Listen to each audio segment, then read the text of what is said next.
नमस्ते, नमस्कार, सलाम, प्रणाम, दंडवत बंदगी।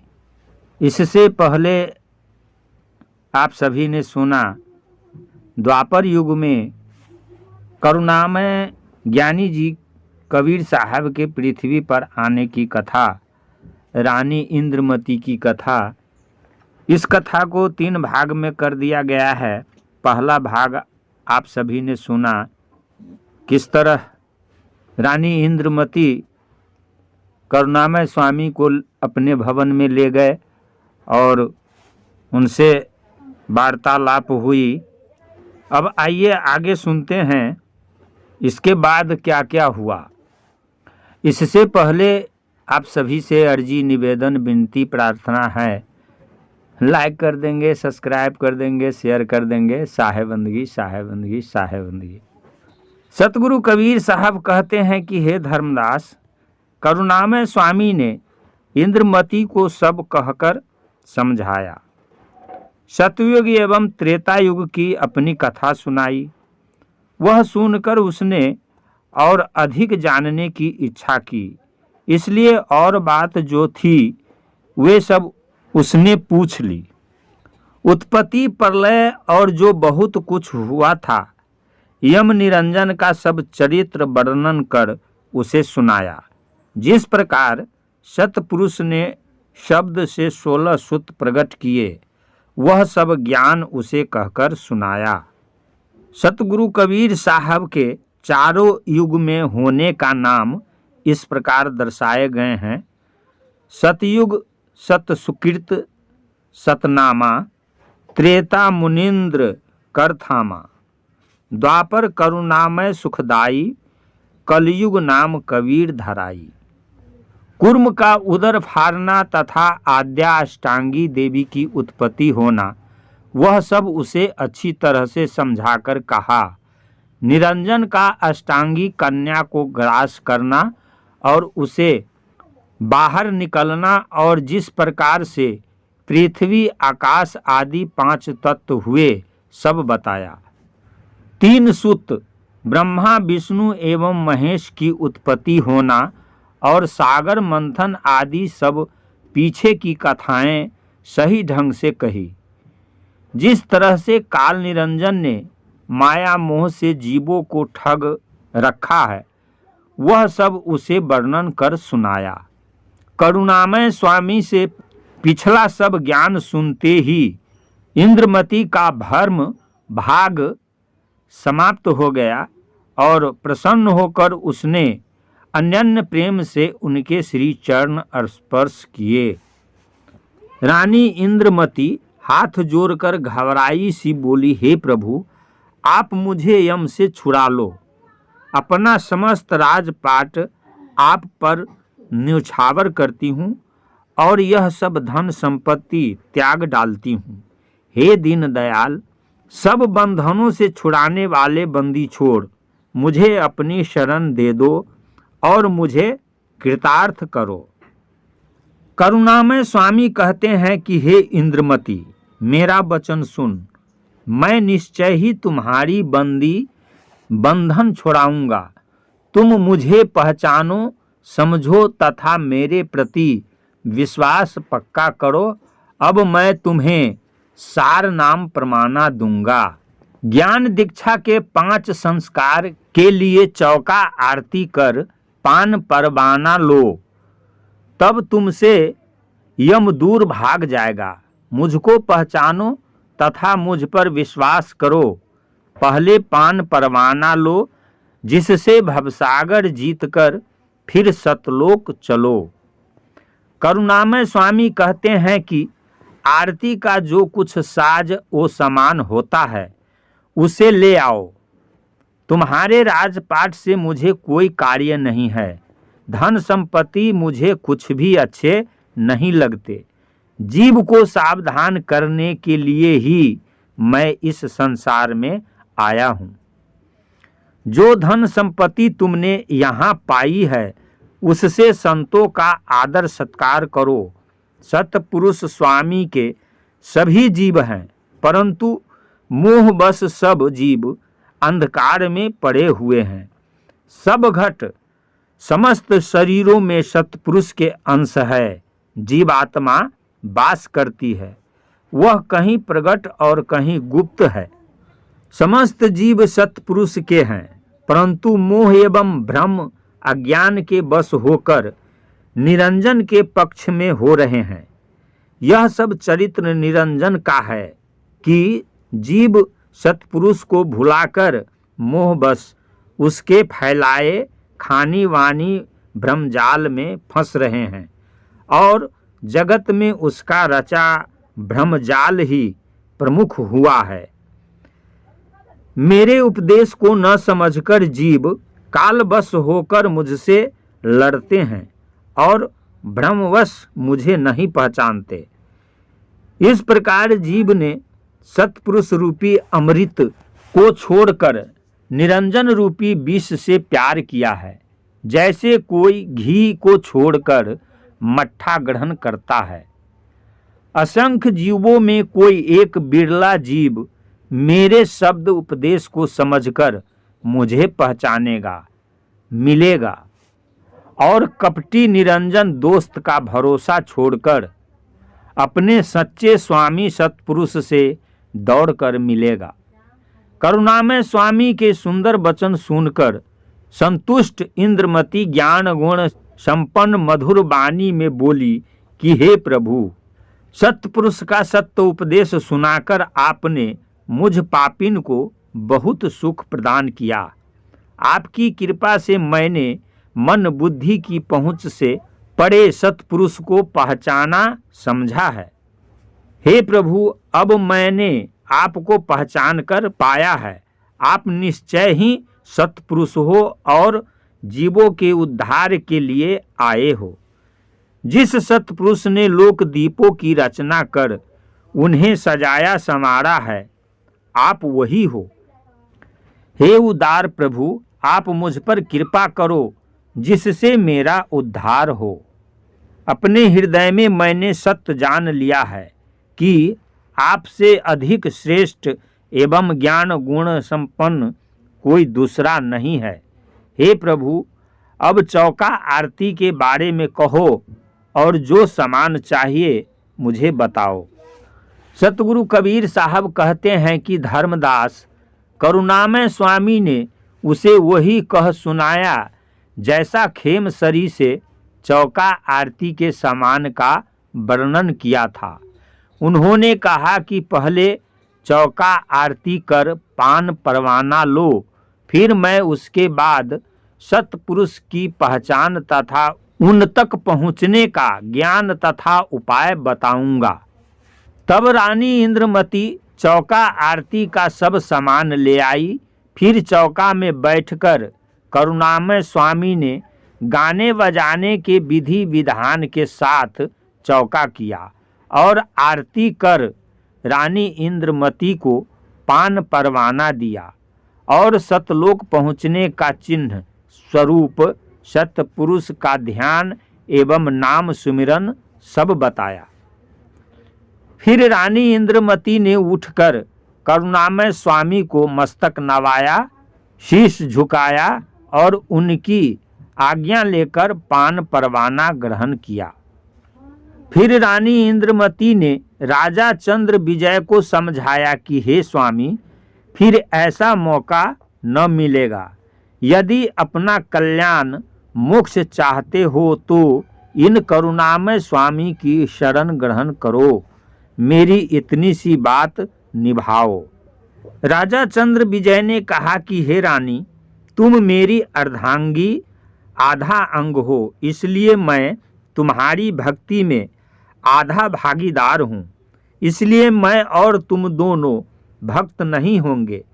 मैं तुम्हारी भक्ति का प्रभाव देखूंगा कि आधा भागीदार होने के नाते किस प्रकार तुम मुझे मुक्त कराओगी। मैं तुम्हारी भक्ति का प्रताप देखूंगा जिससे सब दुख कष्ट मिट जाएंगे और हम सतलोक पहुँचेंगे। सतगुरु कबीर साहब धर्मदास से कहते हैं कि रानी इंद्रमती वापस मेरे करुणामय स्वामी के पास आई। उन्होंने उसे विघ्न डालने वाले काल निरंजन का चरित्र बताया। मैंने उससे भविष्य में होने वाले वचन कहे। करुणामय स्वामी कहते हैं कि हे रानी, मेरी एक बात सुन। काल निरंजन अपनी कला से छल का रूप धारण करेगा। सांप बनकर कालदूत तुम्हारे पास आएगा और तुम्हें डसेगा। यह तुम्हें बताए देता हूँ। तुमको मैंने शिष्य बनाया है और मैं जान गया हूँ कि सांप बनकर काल आकर तुम्हें डसेगा। इसलिए अब मैं तुमको मंत्र बताता हूँ, जिससे काल रूपी सर्प का सब जहर दूर हो जाएगा। मैंने तुम्हें बिड़हुली मंत्र दिया, जिससे सर्प का विष तुम्हें नहीं व्यापेगा, फैलेगा। फिर यम तुमसे दूसरा छल धोखा करने की ठानेगा। वह चरित्र मैं वर्णन करता हूँ। धोखा करके यमदूत तुम्हारे पास आएगा, उसका भेद तुम्हें प्रगट कर कहता हूँ। हंस वर्ण का रूप बनाकर वह आएगा और मेरे समान ज्ञान तुम्हें समझाएगा। वह तुम्हारे सामने कहेगा कि हे रानी, मुझे पहचान, मैं काल निरंजन का मान मर्दन करने वाला हूँ और मेरा नाम ज्ञानी करुणामय है। इस प्रकार काल तुम्हें ठगेगा। काल की रूपरेखा सब मैं तुम्हें बताए देता हूँ। काल का मस्तक छोटा होगा, मेरे समान नहीं होगा, और उसकी आँखों का रंग कुरंग बदरंग होगा। उसकी आँखें मेरे जैसी नहीं होगी और उसके दूसरे सब अंग श्वेत रंग के रहेंगे। ये काल के सब लक्षण मैंने तुम्हें बता दिए। करुणामय स्वामी के अति उत्तम वचन सुनकर रानी इंद्रमती ने दौड़कर उनके श्री चरण पकड़ लिए और बोली कि हे प्रभु, मुझे सतलोक ले जाओ। यह तो यम का देश है, सतलोक ले चलो, जिससे मेरा सब दुख कष्ट मिट जाए। यह देश तो काल निरंजन का स्थान है। हे प्रभु, मुझे अपने अमर देश सतलोक ले चलो। तब करुणामय स्वामी ने रानी को समझाते हुए कहा कि मेरी बात मन लगाकर सुनो। चौका आरती में अब तुम्हारा यम से तिनका टूट चुका है और गुरु ज्ञान दीक्षा से तुम्हें सतपुरुष का परिचय हो गया, जिससे अब तुम्हारा सारा भ्रम छूट गया। अब तुम रात दिन मेरा दिया हुआ सार नाम सुमिरन करो। यह प्रपंची निरंजन क्या करेगा? जब तक तुम्हारी आयु का ठेका पूरा हो, आयु पूरी होने तक तब तक सतनाम से लगन लगाए रहो। हमारा नाम रात दिन सुमिरन करो और काल जब तुमको धोखा दे तब मेरा बताया हुआ बिरहुली मंत्र जाप करना। इस बात को अच्छी तरह समझ लो कि जब तक आयु का ठेका पूरा नहीं होगा तब तक जीव सतलोक नहीं जा सकता। देखो, काल निरंजन की कला बहुत भयंकर है।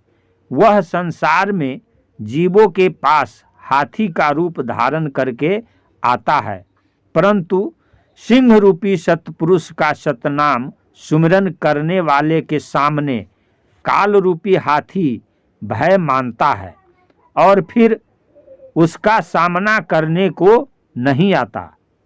हाथी रूपी काल एवं उसकी कला है और सिंह रूपी सतपुरुष का प्रताप है। सतपुरुष के सत्य नाम ध्यान सुमिरन की ढाल तुम बनाकर रखना, जिससे काल निरंजन की तलवार तुम पर प्रभाव न डाल सके। इंद्रमती कहती है कि हे साहब, मैं तो आपको ही जानती हूँ और आपका वचन उपदेश सिर झुकाकर मान लिया है। आप तो अंतर्यामी हो। हे स्वामी, मैं आपसे एक विनती करती हूँ। काल निरंजन सर्प बनकर मुझे सताएगा और फिर हंस रूप धारण कर मुझे भरमाएगा। तब फिर आप मेरे पास आना और मेरी हंस जीवात्मा को सतलोक ले जाना। बस यही मेरी आपसे विनती है। ज्ञानी करुणामय स्वामी कहते हैं कि हे रानी, बात सुन, मैं तुमसे एक विशेष बात कहता हूँ कि काल सर्प एवं मानव रूप की कला धरकर तुम्हारे पास आएगा और नाना रंग रूप के चरित्र बनाकर दिखाएगा। मैं उसका मान मर्दन करूंगा, तब मुझे देखते ही काल भाग जाएगा। उसके पीछे मैं तुम्हारे पास आऊंगा और तुम्हारे हंस जीव को सतलोक पहुंचाऊंगा। मैंने तुम्हें सार शब्द समझा दिया है, मन लगाकर रात दिन उसका सुमिरन करो। सतगुरु कबीर साहब धर्मदास से कहते हैं कि इतना कहकर मैं करुणामय स्वामी ने स्वयं को छिपा लिया और तक्षक सर्प बनकर कालदूत आया। रंगमहल शयन कक्ष में तक्षक सर्प आया, वहां रानी का पलंग रखा था। जब आधी रात बीत गई तब रानी परिवार की सेवा संपन्न कर उठकर चल दी। रानी ने सबको प्रणाम किया और तब चलकर अपने महल में आई। सैया पर आकर रानी लेटकर सो गई।